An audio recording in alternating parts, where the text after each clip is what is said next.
నల్లగొండ జిల్లా కట్టంగూరు మండలంలోని IT Pamula lift irrigation ప్రాజెక్టును నకిరేకల్ మాజీ ఎమ్మెల్యే చిరుమర్తి లింగయ్య సందర్శించారు.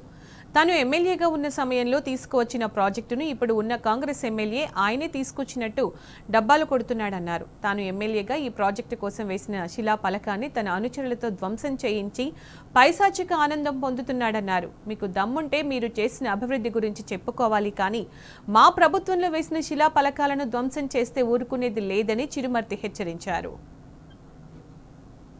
ఎన్నడూ కూడా జరగనంత అభివృద్ధి కేసీఆర్ నాయకత్వంలో నగరకల్ నియోజకవర్గంలో వేల కోట్ల రూపాయలు తీసుకొచ్చి గ్రామాల్లో మౌలిక వసతులు కావచ్చు, ఇలా హాస్పిటల్ కావచ్చు, ఇరిగేషన్ ప్రాజెక్టు కావచ్చు, ఇంత పెద్ద ఎత్తున కార్యక్రమం చేస్తే చూసి ఓర్వలేక ఎక్కడ ఊర్లలో పోయినా కూడా ఎటు మళ్ళీ చూస్తే చిరుమర్తి గారి పలకలు కనబడతాయి.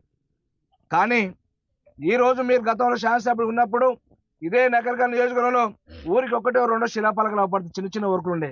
కానీ అటు ఎప్పుడు మిమ్మల్ని డిస్టర్బ్ చేయలేదే, ఎప్పుడు కూడా విధ్వంసం చేయలేదే, ఈ చిల్లర రాజకీయాలు చేయలేదే. ఇలా గ్రామాల్లో కూడా ఎక్కడ పడితే అక్కడ చిల్లర కాలం తయారు చేసి గంజాయి తాపించి ఇలా శిలాపలకలు పలగొట్టించే కార్యక్రమం. శిలాపలకలు పలగొట్టించినంత మాత్రాన, విపరీతంగా రంగులు పూసినంత మాత్రాన, పేర్లు చెరిపేసినంత మాత్రాన చిరుమర్తి పేరు, కేసీఆర్ గారి పేరు